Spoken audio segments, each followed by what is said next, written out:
evening, everyone. My name is Chris de Blasio. Thank you for coming. Terrific night of boxing. 4 excellent fights on ShowTime pay-per-view tonight. Like to get right to it. We'll get to your press questions, but first, 154-pound world champion Jermell Charlo. I'd like to ask you to come to the podium, give your comments from the night, and then we'll take questions from the press. Thanks, Mel. Am I getting comments or? Yeah, your assessment of tonight. Okay. Comments. All right. We'll take some questions. Yeah. All right. Shit, what a night, you know. I'm proud of myself, you know, took a chance, jumped out there strong, right off a hand injury, jumped up there with the best, one of the best guys in the division, one of the best guys in boxing. So my head is held high. I am proud of myself. I've done an awesome job for Lions Only and my crew and my team. And I love boxing, so I'm not going nowhere. And, you know, just jump right into it. And, you know, Canelo's a motherfucking beast. You know what I'm saying? He an ox. You know, maybe I felt that more because of the fact that, you know, this is my first time at that weight division. I wish I could have gained a little bit more weight in between you know, from the weigh-in to that time, but I can't control my body and I can't, you know, but like God had this already written. And, you know, I'm glad that I was in there with, you know, to put on the performance for ShowTime pay-per-view. Questions? Go ahead. Hey, Jermell, did you feel like his strength was an issue? Like, you know, he was able to kind of back you up a lot throughout the fight. Was that an issue? I feel like, you know, you can't just charge at any fighter, you know, like you can't, you know, his power did play an effect, but it wasn't like too dominant to a point where I couldn't come forward, and I should have came forward a little bit more in this fight. But, you know, I'm a human and you get tired, your lateral movement, and, you know, like I said, I felt some of his punches, so it was cool. And I think you said you weighed about 172 or 173. In your opinion, what would have been optimal if you could have, you know, gotten a little heavier? How much more would have made a difference? Maybe 5 pounds, possibly more. You know what I mean? I just felt his, you know, the same strength that he normally have. You know, like what we usually see. Like I said, I was testing myself in there, so, you know, that is. Thank you. Question in the back. I can't see. Oh. You have to have the mic. Let's go. Stand by. Go ahead, Naj. He's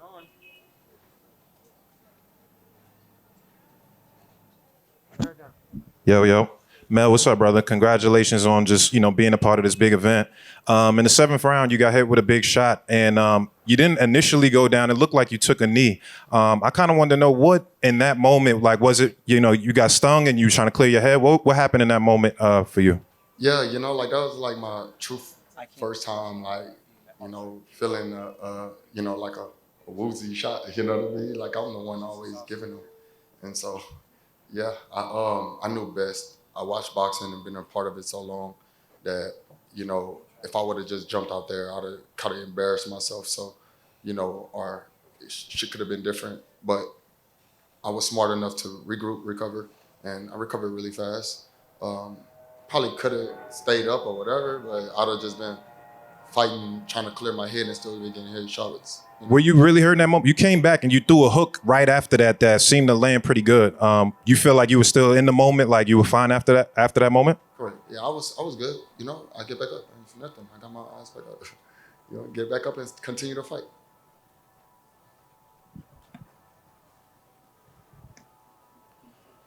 Jermell, right here in the front row.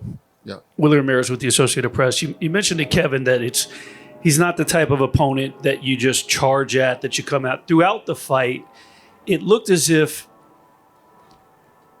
you were trying to sort of get into your groove, but he was controlling tempo. Was there ever a point in the fight you felt comfortable, that you were in control or at your pace, your tempo, or did you feel that you were having to adapt and fight his fight? I really don't know what round it was, but it was like within some of the later rounds. I felt like I hit him with a solid 1-2 that was kind of like effective. He didn't see some, I also hit him with a good hook that was kind of blinding. He didn't possibly see. But, I felt like I never got to a real point till I can get into my bag like I wanted to, truthfully. Jermell, how did you feel about this experience in the super middleweight division? And after your rest, who's next? I'm going back down to 154, so that's going to be major. I can do it. I can make the weight easy. And the experience was amazing. It was cool. I appreciate fans of boxing, period. But you got to get your hats off to the Mexican fans that support boxing and come out to shows like this. And I never want to leave out my African American fans because my American fans, period. I just want to say you can't lead them out because they come out just as well as the Mexican fans. It's just one is crazier than the other. Jermell, Yeah. back here. Keith Heidig from BoxingScene.com. Jermell, at the higher weight that you were tonight, did you feel sluggish or anything, or how did you feel when you were moving around the ring? A little tad bit. I'm used to moving around much lighter, of course, but it was fine. I moved around. I was just trying to follow my game plan of my coaches, and a part of that was really coming forward, but moving around was a part of the game plan too. But I didn't feel I felt the weight, of course. Jermell, over here. Congratulations on your effort. Given you've said you're going back to 154, you've got 3 of the belts in that division. Is the obvious fight to make the winner of Tim Tszyu and Brian Mendoza? I just follow the plans and I fight whoever. Obviously, we can see. It's about being great, and I'm already a legend in boxing. Hopefully, y'all put me in the Hall of Fame. I don't know who the hell controls that, but I deserve it. And possibly I'll come back to 154, or I'll just listen to my coaches, let them tell me what to do next, and I'm on it. Would you like to become undisputed again, though, at 154? Of course, but it's about fighting the best fights and making the most money at this point in my life and career. So fighting, Brian Mendoza or Tszyu, who got an Australian fan base, it's just not as satisfying to me sometimes. But like I said, I listen to my coaches, follow the plans of my management, and go from there. Jermell, Ernesto Amador from No Puedes Jugar Boxeo. And the same question, please, for Johan Guzman. You mentioned that you can beat Canelo, that you are ready to beat his skills. Canelo's skills surprise you? Because Canelo mentioned it's different when you talk about me, but in the ring it's going to be different. So Canelo's skills surprise you?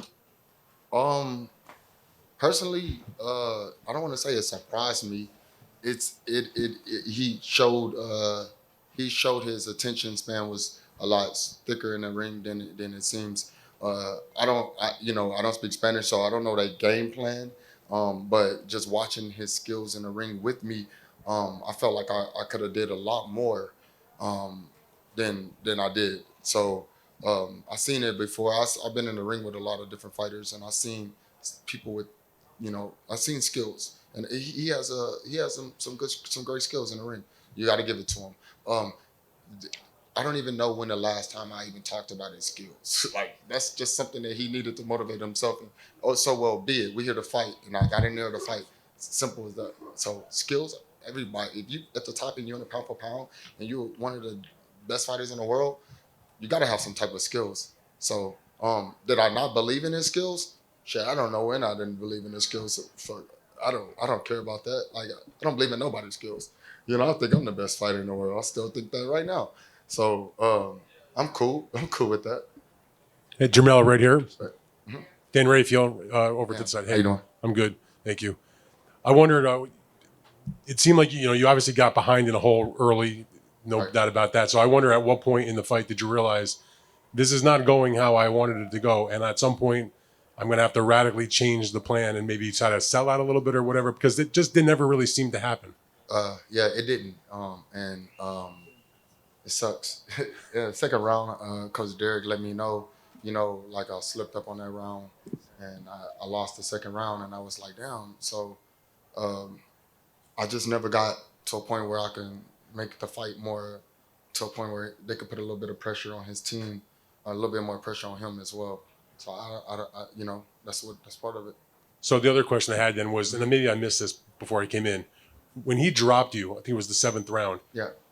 What kind of power did he have, and did that make you reticent to try to sell out the rest of the fight because you might get caught with something huge coming back? Nah, I don't know what you mean by sellout. Just like go for it, you know, not wildly and recklessly, but you know, just go and do what you can do and try to really just pick up the pace. No sellout period whatsoever. It was just about continuing to just fight the way you fight, and try to optimize everything that the coaches say and hurry up and get it done. And so it was a flash. It was like a shot I didn't see, you know. And I regrouped myself. I gave myself a chance to regroup, but I thought like, okay, now we got to go back and win the next few rounds because I know when you know it's an 8-10 round.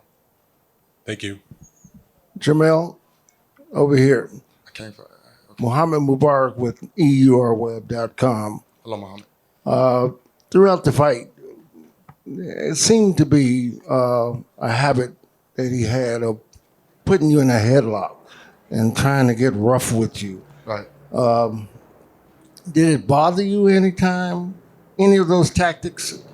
No, not at all. I don't think so. Not that. I do remember the headlock a few times. Matter of fact, every time I kind of got it in that position, I felt that, you know, he's a clever fighter. Do you think that maybe if you were a little more aggressive throughout the fight? I could steal that from him in the future. Or do you think that if you could have been more aggressive than you were throughout the fight? I could have, yeah. I could have been more aggressive, honestly. Jermell, over here to your right on the button. Yeah. Francisco Salazar, Ring Magazine. One of the game plans that Al Bernstein focused on for Canelo was cutting off the ring. Do you think that maybe that was one component that maybe worked against you, that he cut off the ring more quicker, more sooner than you expected him to do? No, I actually thought that, I mean, if you're from Ring Magazine, you know, boxing, when you're in a square circle, I felt like I was rotating pretty well, getting around, and I was able to catch a lot of shots with my gloves. True. So I did rotate well. It was just about, you know, my attack when it came down to after I rotated and got out of the shot, you know, or blocked the shot. My return was my issue, and in my aggressiveness of going forward. Thank you. Yeah. Time for just 2 more, then we'll let Jermell. Jermell Charlo, Stephen Cordeño, KOR, the Sportsman. Congratulations on a great performance, great effort. Could you clarify what's going on with the WBO? I know you were going to be undisputed for this fight. They said they were going to ship you afterwards. Just what's going on? Is the WBO in the room at all? Is there any representative for the WBO? They're not going to say it.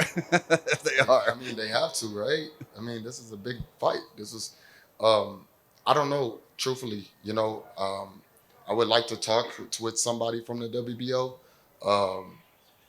and see what kind of issues they can resolve. I don't know if they already made their decision or whatever they made, but, you know, that was already taken from me from the beginning before the fight, you know, and that sucks. You know, part of life and a part of I gotta just continue to roll with the punches. But you know, Jermell Charlo never get the fair end of the stick. I gotta go and fight for mine. But you know, I believe that moving up to 2 weight classes to fight for Undisputed and continue to stay active. And of course, I wasn't active for a year because I was off with a hand injury.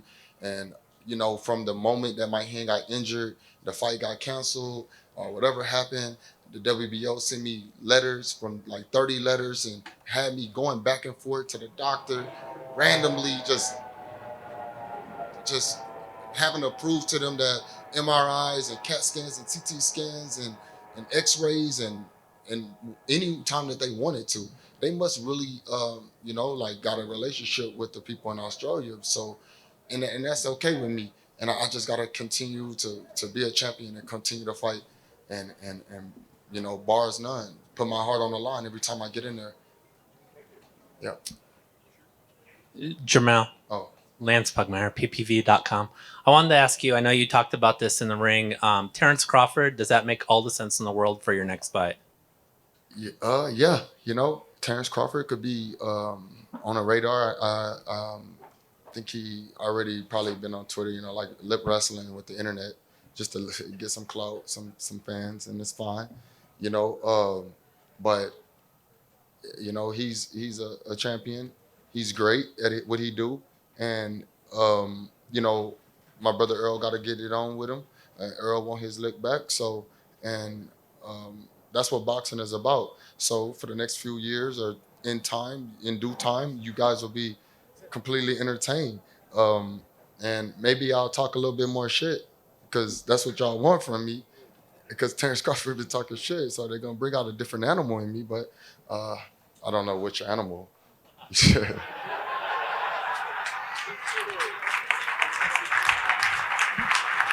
But yeah, man, I can fight Terence Crawford next.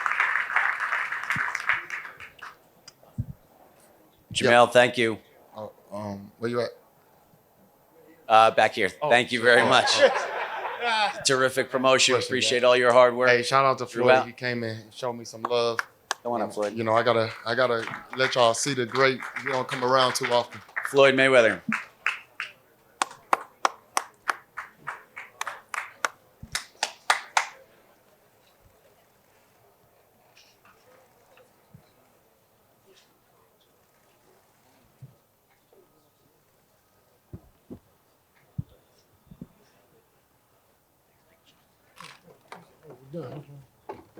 All right, I guess I'm out.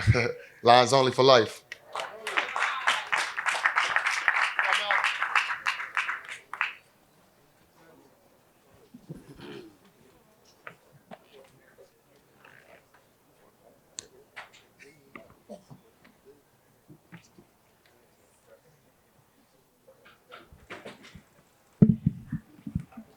Stay up. Where's Ashley?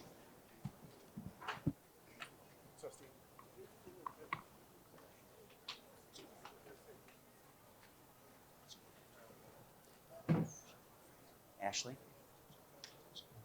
Huh? Yes.